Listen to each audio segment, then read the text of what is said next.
तहरीक इंसाफ पारां लाहौर में अवामी ताक़त जो मुज़ाहिरो कयो पियो वञे। काहना रोड मालपीड़ी में जलसो, कारकुननि जी आमद जो सिलसिलो जारी। सिक्योरिटी जा इंतजाम सख़्त। जलसे खां वींदड़ रस्तनि ते मुख़्तलिफ़ हंधनि ते पुलिस जी वॾी नफ़री मौजूद।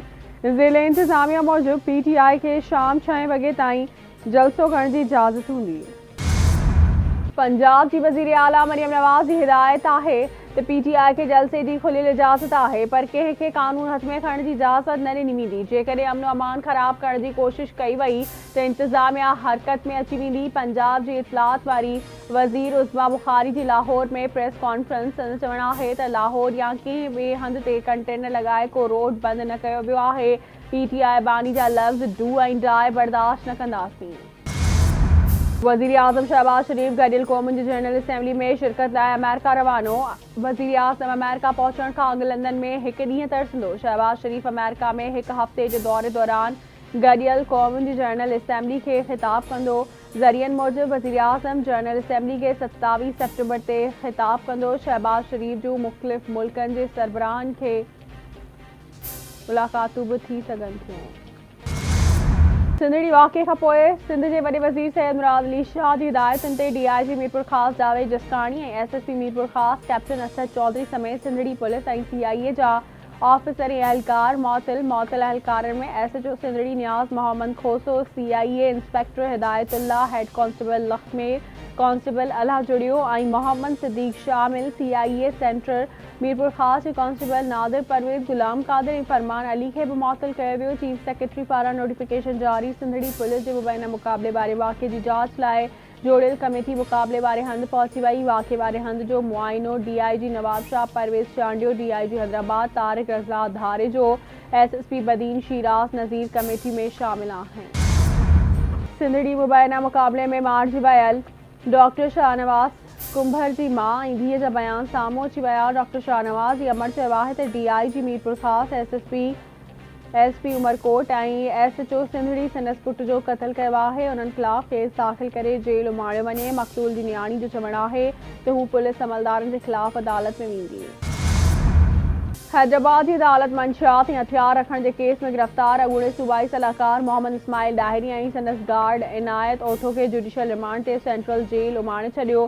पुलिस ॿिन्ही जवाबदारनि खे 10th सिविल जज एंड जुडिशियल मैजिस्ट्रेट की अदालत में पेश कयो। अदालत पुलिस जी 14 ॾींहनि जी जिस्मानी रिमांड वारी इस्तदा रद्द कंदे जवाबदारनि खे जुडिशियल रिमांड ते जेल उमारण जो हुक्म ॾिनो। पुलिस मूजिबि इस्माइल डाहिरी ऐं इनायत ओठो वटां 5 खां वधीक चर्च ऐं क्लाशनकोफ हथ कई वई। मथस 2 धार केस दाख़िल कया विया। इस्माइल डाहिरी जो चवणु आहे त संदसि ड्राइवर हारिस ऐं PS एजाज़ ओठो गुम आहिनि। ख़दशो आहे त खेनि फुल फ्राई न कयो वञे। केस सॼी राति बाथरूम में रखियो वियो। इस्लामाबाद की दहशतगर्दी टोड़ अदालत दहशतगर्दी के कलमनि तहत I9 थाननि ते दाख़िल केस में KP जे वॾे वज़ीर अली अमीन गंडापुर ऐं ॿियनि PTI अॻवाननि जा गिरफ़्तारी वारंट जारी करे छॾिया। वासिक कयूम अब्बासी, राशिद हफ़ीज़ ऐं आमिर मोहम्मद कियानी जा बि ज़मानत न थियण जोगा गिरफ़्तारी वारंट जारी कया विया। अदालत उमर तनवीर भट्ट खे इश्तिहारी करार ॾेई छॾियो। PTI खे पुरअमन सूबो हवाले कयो वियो। हाणे KP सूबे में बदअमनी आहे। ॾखण खैबर पख्तूनख्वा खे नोगो एरिया बणायो वियो आहे। डेरा इस्माइल खान में वॾे वज़ीर जी ज़मीनुनि तां माण्हुनि खे अगवा छो पियो कयो वञे। सरकारी ऑफिसरनि खे ॾींहं ॾिठे जो अगवा कयो वञे थो। सूबाई हुकूमत वफ़ा ख़िलाफ़ अवाम खे रोडनि ते आणे रही आहे। सूबाई असम्बली जो इजलास फ़ौज ख़िलाफ़ ज़हर उगाछण लाइ थी रहियो आहे। पार्लियामेंट जो गॾियल इजलास बिना देर घुरायो वञे। अरिड़हीं तरमीम खां पोइ अमन अमान जी ज़िम्मेवारी सूबाई हुकूमत जी आहे। KP जे गवर्नर फैसल करीम कुंडी जूं कराची में मीडिया सां ॻाल्हियूं। प्रैक्टिस एंड प्रोसीजर ऑर्डिनेंस के लाहौर हाई कोर्ट में चैलेंज कयो वियो। एडवोकेट अज़हर सिद्दीक़ तरफ़ां दाख़िल दरख़्वास्त में वफ़ाक़ी हुकूमत समेत ॿियनि खे धुर बणायो वियो। दरख़्वास्त में मौक़िफ़ इख्तियार कयो वियो आहे त सदारती ऑर्डिनेंस बदनीयती ते ॿधल आहे। प्रैक्टिस एंड प्रोसीजर एक्ट बाबति सुप्रीम कोर्ट जो फ़ैसिलो मौजूदु आहे। सदारती ऑर्डिनेंस ज़रिए सुप्रीम कोर्ट जे इख्तियारनि खे घटाए या वधाए नथो सघिजे। अदालत खे इस्तदा आहे त सदारती ऑर्डिनेंस खे कलअदम करार ॾिनो वञे ऐं पिटीशन जी हतमी फ़ैसिले ताईं ऑर्डिनेंस ते अमल दरामद रोकण जो हुक्म जारी कयो। पाकिस्तान समेत सॼी दुनिया में अॼु अमन जो आलमी ॾिहाड़ो मल्हायो पियो वञे। सदर आसिफ अली ज़रदारी इसराइल हथां फ़लस्तीन जी नसलकशी रोकण जो मुतालबो कंदे जाग्राफ़ियाई ऐं सियासी तकरारनि खे आलमी अमन लाइ ख़तरो करार ॾेई छॾियो। संदसि चवणु आहे त अमन जे ॾिहाड़े ते दुनिया विच में अमुन के उसूलन से पंहिंजी वाबस्तगी जो बर्ताव कजे थो। असां सभिनी खे अमुन रवादारी ऐं सकाफ़त खे हथी ॾियणु आहे। अॼु दुनिया के मुख़्तलिफ़ इलाइक़नि में जोग्राफियाई सियासी चिकताणी तकरारनि खे मुंहुं ॾियणो पइजी रहियो आहे। तकरार आलमी अमुन खे ख़तरे में विझी रहिया आहिनि।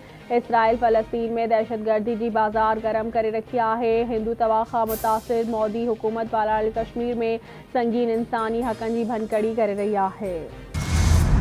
अॼु जे ॾींहं ते हुकूमत ऐं अवाम जंग ऐं तकरारनि खां पाक पुरअमन दुनिया खे हथी वठाइण लाइ आलमी बिरादरी सां कुल्हो कुल्हे में मिलाए बीठल आहे। अमुन जे लाइ गॾिजी कमु करण सां ई असां पंहिंजी ईंदड़ नस्लुनि लाइ हिकु पुरअमन मुस्तक़बिल जी तामीर करे सघूं था। वज़ीर आज़म शहबाज शरीफ जो अमुन जे दिहाड़े ते पैगाम।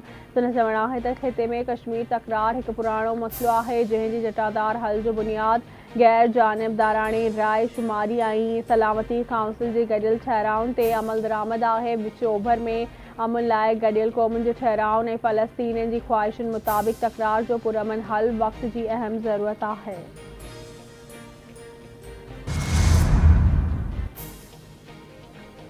अमन इंसाफ़ जमहूरियत जे उसूलनि ते पार्टी खे मज़बूत करण जो अहद कयूं था। अमुन सिर्फ़ तकरार जो ख़ात्मो न आहे पर इंसाफ़, मुसावात ऐं इंसानी हक़नि जो एहतराम बि आहे। पीपी चेयरमैन बिलावल भुट्टो ज़रदारी जो अमुन जे आलमी दिहाड़े ते पैगाम। संदसि चवणु आहे त गॾियल क़ौमुनि जे हिन साल जे आलमी अमुन दिहाड़े जी थीम जो हिमायत कयां थो। पाकिस्तान अमुन खे हासिल करण लाइ केतिरनि ई चैलेंजिस खे मुंहुं ॾिनो आहे। पीपल्स पार्टी हमेशह अमुन मुफ़ाहिमत जी अलमबरदार रही आहे।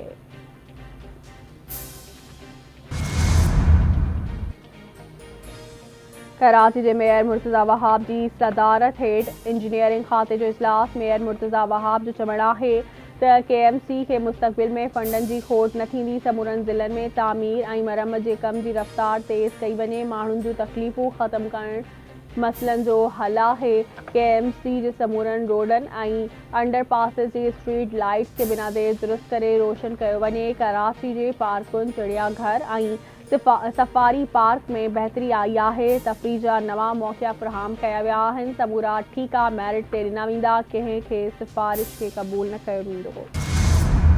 पीपल्स पार्टी के चेयरमैन अगूणे परॾेही वज़ीर शहीद मोहतरमा बेनज़ीर भुट्टो जे फ़र्ज़ंद बिलावल भुट्टो ज़रदारी ज़िंदगी जूं 6 बहारूं ॾिसी वरितियूं। बिलावल हाउस कराची में सालगिरह जी तक़रीब। बिलावल भुट्टो ज़रदारी, आसफा भुट्टो ऐं फरियाल टाटू सां गॾिजी पंहिंजी सालगिरह जो केक कटियो। तक़रीब में वरी वज़ीर सैयद मुराद अली शाह ऐं सिंध जे सीनियर वज़ीर शर्जील इनाम मेमण समेत पीपल्स पार्टी के क़ौमी ऐं सूबाई असैम्बली मेंबरनि तोड़े सेनेटरनि जी बि शिरकत। पीपी जे आलनि पारां मुख़्तलिफ़ शहरनि में पिणु केक कटण जूं तक़रीबूं। People's lawyer forum Karachi division तरफ़ां सिटी कोर्ट में बिलावल भुट्टो ज़रदारी जी सालगिरह तक़रीब मुनक़िद करे केक कटियो वियो। KP जे गवर्नर फैसल करीम कुंडी भी ख़ासि महिमान तौर शिरकत। कराची में शेर शवार इलाके में पुरदौरान मुज़ाहिमत हथियारबंदनी फायरिंग में पुलिस एहलकार वाचुड़ो शहीद मारिजी वयलनि जा लाश सिविल अस्पताल आंदा विया। मक़तूलनि जी सुञाणप पुलिस एहलकार ख़ुदादाद ऐं वाचुड़ो गौसल्ला नालनि सां थी आहे। महराबपुर रेलवे स्टेशन ते ट्रेन जी टक्कर में हिक ई कुटुंब जा 3 भाती फौत, हिक ॿारड़ी ज़ख़्मी। हादसे में पीर वसण वसीम वासी सलीम जट, रज़िया बीबी मासूम ॿारड़ी अबिहा जट थॾे ते ई फौत थी विया। हिक ॿारड़ी सख़्त ज़ख़्मी थी पई। फौतुनि जा लाश ज़रूरी कार्रवाई खां पोइ वारसनि हवाले कया विया। फौतुनि जे घर में कोहराम अची वियो। ज़ख़्मी ॿारड़ी खे नवाबशाह इस्पताल मुंतक़िल कयो वियो। सन भरिसां नौजवान जो ज़रिए ज़मीन मां लाश ठाहियो। छछर थाणे जी हद ॻोठ कलरवासी नौजवान अब्दुल रसूल गांइचे जो लाश मिलियो। डॉक्टर मूजिब फौती जे जिस्म ते कंहिं बि तशद्दुद जा निशान नाहिनि। पोस्टमार्टम रिपोर्ट अचण बाद मौत जो कारण मालूम थी सघंदो। नौशरफ रोज़ भरिसां ॻोठ नबीबख्श उनड़ में डोंग बिरादरी जी 2 धुरियुनि में झेड़ो, हिकु ॼणो क़तल, 2 ॼणा ज़ख़्मी। हमले में अलीगुल सलीम डोंग ज़ख़्मी थी पिया, जिन मां अलीगुल इस्पताल में दम ॾिनो। मक़तूल जे वारसनि जो प्रेस क्लब आॾो लाश रखी एहतिजाजी धरणो। कातिलनि खे गिरफ़्तार करे इंसाफ़ करण जो मुतालबो। लिबनान ते इसराइली जहाज़नि जी बमबारी, हिज़्बुल्लाह कमांडर समेत 20 ॼणा शहीद, 59 ज़ख़्मी। इसराइल जी जंगी जहाज़नि लिबनान जे ॾखण टाउन ज़ाहिया में हिज़्बुल्लाह जे हसास हंधनि खे मीज़ाइलनि सां निशानो बणायो। इसराइली जहाज़नि जी बमबारी में सीनियर अॻवान इब्राहिम अकील उर्फ तहसीन शहीद Hezbollah operation commander Ibrahim Aqeel जी इसराइल जी बमबारी जी शहीद थियण जी तस्दीक नाहे कई। सिक्योरिटी काउंसिल में लेबनान पेजर धमाका इंसानी हक़नि जे आलमी कानून जी भनकड़ी करार। लेबनान में पेजर धमाकनि खां पोइ गॾियल क़ौमुनि जी सलामती काउंसिल जो इजलास इंसानी हक़नि बाबति हाई कमिश्नर वॉल्कर तुर्क चवे थो इसराइल जो लेबनान ते हमलो जंगी ॾोह जे ज़िम्रे में अची सघे थो। शहरनि ते तशद्दुद ज़रिए दहशत पखेड़ण जंगी ॾोह आहे। लेबनानी परॾेही वज़ीर अब्दुल्ला बुहबीब चयो आहे त मवासिलाती औज़ारनि में धमाकनि खां पोइ दुनिया में केर बि महफ़ूज़ नाहे। पलान न इंसाफ़ चाहियूं था। इसराइली नुमाइंदे चयो आहे त हिज़्बुल्लाह खे हमला जारी रखण जी इजाज़त नथा ॾेई सघूं। पंहिंजे दिफ़ा लाइ हर ज़रियो इस्तेमालु कंदासीं। हिज़्बुल्लाह वापसि वञे। इसराइल हमास ऐं हिज़्बुल्लाह सां वेढ़ तबाही साबित थी सघे थी। गॾियल क़ौमुनि ख़बरदार करे छॾियो। गॾियल क़ौमुनि जो चवणु आहे त इसराइल जी हमास ऐं हिज़्बुल्लाह सां वेढ़ में तेज़ी आई त ख़िते में संगीन नुक़सान थींदो। हाणे बि सफ़ारतकारी लाइ गुंजाइश मौजूदु आहे। सलामती काउंसिल जा मेंबर पंहिंजो तरीक़ेकार इस्तेमालु कनि। America J naib एलची Robert would जो चवणु हुयो त अमेरिका जो मौजूदा सूरतहाल ते को बि किरदारु नाहे। घुरियूं अहिड़ियूं क़दमनि खां पासो कनि।